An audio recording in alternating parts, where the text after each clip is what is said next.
শিক্ষার্থীবৃন্দ, ইংলিশ পণ্ডিত চ্যানেল থেকে সকলকে স্বাগতম জানাচ্ছি। আশা করি তোমরা সকলে ভালো আছো। এই চ্যানেলে যারা নতুন তাদের সকলকে রিকোয়েস্ট করব চ্যানেলটিকে সাবস্ক্রাইব করে পাশে থাকার জন্য, এবং তোমাদের একাডেমিক সেই সাথে সাথে গ্রামার এবং স্পোকেনের ভিডিও পেতে অবশ্যই চ্যানেলটিকে সাবস্ক্রাইব করে রাখো। আজকের এই ক্লাসে আলোচনা করব অষ্টম শ্রেণীর আসন্ন বার্ষিক পরীক্ষার পার্ট সি রাইটিং পার্টের আমাদের যে 8 নং থাকবে সেই 8 নং এর সিবি নিয়ে কথা বলবো আজকে। সো 8 নং হচ্ছে আমাদেরকে সিবি লিখতে হবে, write a CB for the job, অর্থাৎ যে কোনো বিষয়ে একটা সিবি লিখতে হবে এবং তার মার্কস থাকবে হচ্ছে টোটাল 10।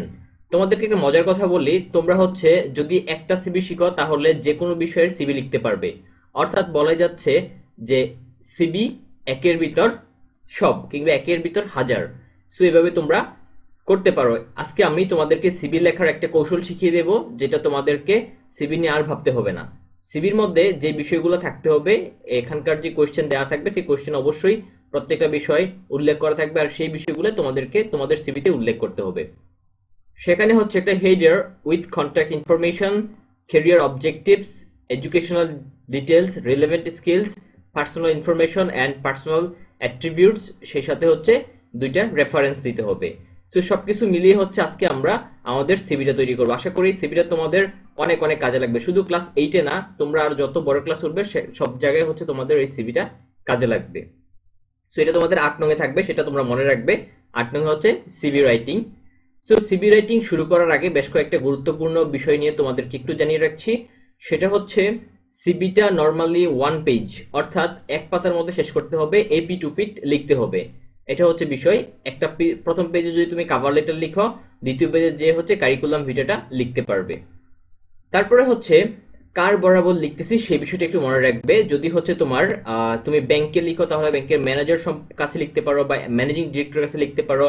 তারপরে যদি তুমি টিচার হিসেবে অ্যাপ্লাই করো তাহলে তুমি সেখানে লিখতে পারো হচ্ছে তোমার প্রিন্সিপালের কাছে। এই বিষয়গুলো একটু মনে রাখতে হবে যে কার বরাবর লিখতেছি। তারপরে হচ্ছে ডেট অফ বার্থ। তোমার ডেট অফ বার্থটাও খুব গুরুত্বপূর্ণ, যেটা তোমার পাশের সালের সাথে সমন্বয় সাধন করতে হবে। তুমি এখন ক্লাস 8-এ পড়ো, কিন্তু যখন তুমি সিবি লিখবে তখন তুমি আর ক্লাস 8-এর কোনো স্টুডেন্ট থাকবে না। তখন তোমাকে কমপ্লিট করতে হবে হয় এইচএসসি, তারপরে হচ্ছে অনার্স মাস্টার্স, ওইরকম কমপ্লিট করে তারপর হচ্ছে দিতে হবে। সো সেই অনুযায়ী তোমাকে ডেট অফ বার্থটা এখানে তৈরি করতে হবে। বক্স তৈরি করার জন্য পেন অথবা পেন্সিল যে কোনো একটা তুমি ব্যবহার করতে পারবে, এতে করে কোনো সমস্যা হবে না। তারপরে আমাদের সিবির যে মূল বিষয়টা সেটা হচ্ছে শুরু। তোমরা এখান থেকে মেমোরাইজ করা শুরু করবে। প্রথমে হচ্ছে ডেট লিখতে হবে, অর্থাৎ যেই দিন লিখবে সেই দিনের ডেটটা এখানে উল্লেখ করে দিবে। তারপরে যার কাছে লিখবে, যদি তুমি হচ্ছে টিচারের জন্য আবেদন করো তাহলে হেডমাস্টার অথবা প্রিন্সিপাল, যদি কোনো কোম্পানিতে আবেদন করো তাহলে হবে ম্যানেজিং ডিরেক্টর, এটা লিখবে। অর্থাৎ ডেট, তারপর হচ্ছে ম্যানেজিং ডিরেক্টর অথবা হেডমাস্টার অথবা দ্য প্রিন্সিপাল, এরকম। তারপরে যে প্রতিষ্ঠানের বরাবর লিখবে সেই প্রতিষ্ঠানের নাম এখানে উল্লেখ করতে হবে। যদি তুমি স্কুলে অ্যাপ্লিকেশন করো তাহলে স্কুলের নাম লিখবে এখানে, কলেজ হলে কলেজের নাম, কোনো প্রতিষ্ঠান হলে প্রতিষ্ঠানের নাম এখানে লিখে দিবে। ধরো প্রাণ গ্রুপে যদি হয় তাহলে এখানে লিখতে হবে প্রাণ আরএফএল গ্রুপ, এরকম লিখতে হবে। তারপর হচ্ছে প্রতিষ্ঠানের ঠিকানা, সেটা কোথায় অবস্থিত সেটা এখানে তোমার উল্লেখ করতে হবে। তারপরে হচ্ছে তোমার সাবজেক্ট, কোন বিষয়ে লিখতেছো, application for the post of a or an, যে বিষয়, যদি হয় টিচার তাহলে এখানে লিখবে হচ্ছে teacher.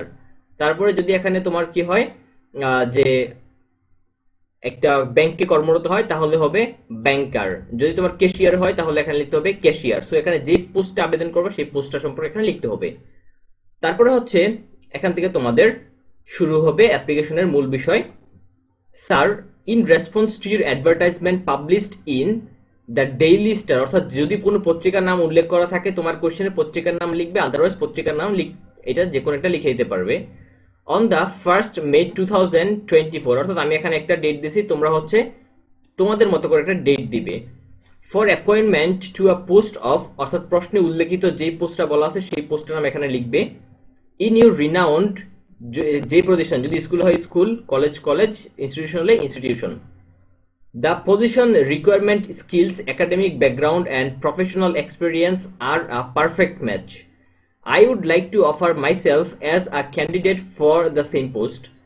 My CV and other particulars information have given below for your kind consideration. এতটুকু হচ্ছে তোমাদের cover letter. I hope that you will give me an opportunity to prove my competence or talent, যে কোনো একটা এখান থেকে উল্লেখ করবা, হয় কম্পিটেন্স না হচ্ছে talent, for the post. Use obediently এখানে হচ্ছে তোমার নামটা উল্লেখ করে দিবে। যদি প্রশ্নে কোনো নামে উল্লেখ করা থাকে তাহলে সেই নামটা এখানে দিবে।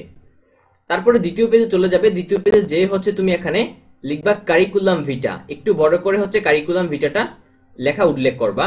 তারপরে তুমি হচ্ছে এখানে পেন্সিল টেনে একরকম পেন্সিল টেনে সবগুলা ঘর হচ্ছে যেন একরকম সোজা হয় সেই জিনিসটা দেখবে, তাহলে তোমার খাতার ডিসপ্লেটা অনেক সুন্দর দেখাবে। তারপর নাম্বার দিয়ে দিয়ে লিখবে। তোমার প্রথমে হচ্ছে নেম, তোমার নামটা এখানে লিখবে।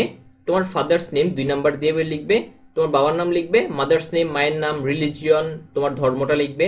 পার্মানেন্ট অ্যাড্রেস অর্থাৎ তোমার পার্মানেন্ট বা স্থায়ী ঠিকানা কোথায় এটা এভাবে লিখবে। প্রথমে ভিলেজ, তারপর হচ্ছে পুলিশ স্টেশন, তারপর হচ্ছে তোমার ডিস্ট্রিক্ট। প্রেজেন্ট অ্যাড্রেস বর্তমানে কোথায় থাকো এটা এখানে উল্লেখ করে দিবে। তারপর হচ্ছে ডেট অফ বার্থ, তোমার জন্মসালটা। বলেছিলাম তোমার জন্মসালের বিষয়টা, ধরো আমার জন্মসাল হচ্ছে 2000 সাল, কিন্তু আমি এখানে দিয়েছি 1990 সাল, কারণ আমার হচ্ছে পরবর্তীতে যেই এডুকেশনাল কোয়ালিফিকেশন তার সাথে মিলে হচ্ছে এখানকার জন্মসালটা দিতে হবে। তারপর হচ্ছে ন্যাশনালিটি, ন্যাশনালিটি হচ্ছে বাংলাদেশি। ব্লাড গ্রুপ এখানে উল্লেখ করবে। তারপরে নাম্বার দিয়ে দিয়ে লিখতে থাকবে। জেন্ডার, তারপর হচ্ছে ম্যারিটাল স্ট্যাটাস, যেহেতু এখন যদি তোমরা আনমেরিড দাও তাহলে আনমেরিড, মেরিট দিলে ম্যারিড। মোবাইল নাম্বার এখানে উল্লেখ করে দিতে হবে। ইমেল, তোমার ইমেল নাম্বারটা, ইমেল অ্যাড্রেসটা এখানে উল্লেখ করে দিবে। দেন হচ্ছে একাডেমিক কোয়ালিফিকেশন, এটা খুবই গুরুত্বপূর্ণ। এখানে এরকম 4-5টা ঘর করতে হবে। প্রথমে নেম অফ এক্সাম, ইনস্টিটিউশন অর্থাৎ যেই ইনস্টিটিউশন থেকে তুমি পরীক্ষা দিয়েছো, কোন ডিপার্টমেন্টে পড়াশোনা করেছো, তোমার সিজিপিএ বা জিপিএ কত ছিল, পাসিং ইয়ার কত, এগুলো উল্লেখ করতে হবে। পরীক্ষার নামগুলো এসএসসি, এইচএসসি, তারপর বিএ, এমএ, তুমি হচ্ছে যেগুলো করবা তোমার ইচ্ছা মতো এখানে দিতে পারবে। তোমরা চাইলে এটা মুখস্থ করে ফেলতে পারবে, কোনো সমস্যা নাই। তারপরে কোন ইনস্টিটিউশন থেকে তুমি পড়াশোনা করেছো এগুলো এখানে লিখবে।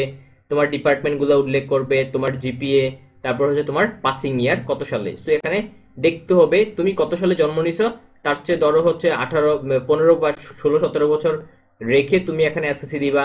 এসএসসি 2 বছর পরে হচ্ছে এইচএসসি, এইচএসসি 4 বছর বা 5 বছর পরে তুমি দিলা হচ্ছে তোমার বিএ অর্থাৎ গ্রাজুয়েশন, গ্রাজুয়েশন 1 বছর কিংবা 2 বছর পরে দিলে হচ্ছে তোমার পোস্ট গ্রাজুয়েশন কিংবা মাস্টার্স। সো এখানে টাইমটা হিসাব করে তোমাকে বসাতে হবে, এটা খুবই গুরুত্বপূর্ণ একটা জিনিস। তারপর হচ্ছে এক্সপিরিয়েন্স, যেটা আমরা আমাদের কোশ্চেন দেখতে পেয়েছি এক্সপিরিয়েন্স, তাহলে 2 years experience as a teacher, ঠিক আছে, অ্যাজ আ টিচার এখানে দিয়ে তারপর হচ্ছে আগের প্রতিষ্ঠানের নাম লিখে দিবা। ইন যে কোনো একটা প্রতিষ্ঠান যেখানে তুমি কাজ করেছো সেই জায়গার নাম লিখে দিবে। তারপর রেফারেন্স, যেটা আমরা কোশ্চেনে অলরেডি দেখতে পেয়েছি। কোশ্চেনে এখানে এই যে রেফারেন্সের কথা উল্লেখ আছে যে 2টা রেফারেন্স দিতে হবে। সো সেই রেফারেন্সটা আমরা এখানে দিয়ে দিয়েছি। রেফারেন্স এখানে আমি হচ্ছে 2জন আমার পরিচিত ব্যক্তির নাম দিয়েছি, তাদের মোবাইল নাম্বার সহ এবং কোথায় তারা কর্মরত আছে সেটা দিতে হবে।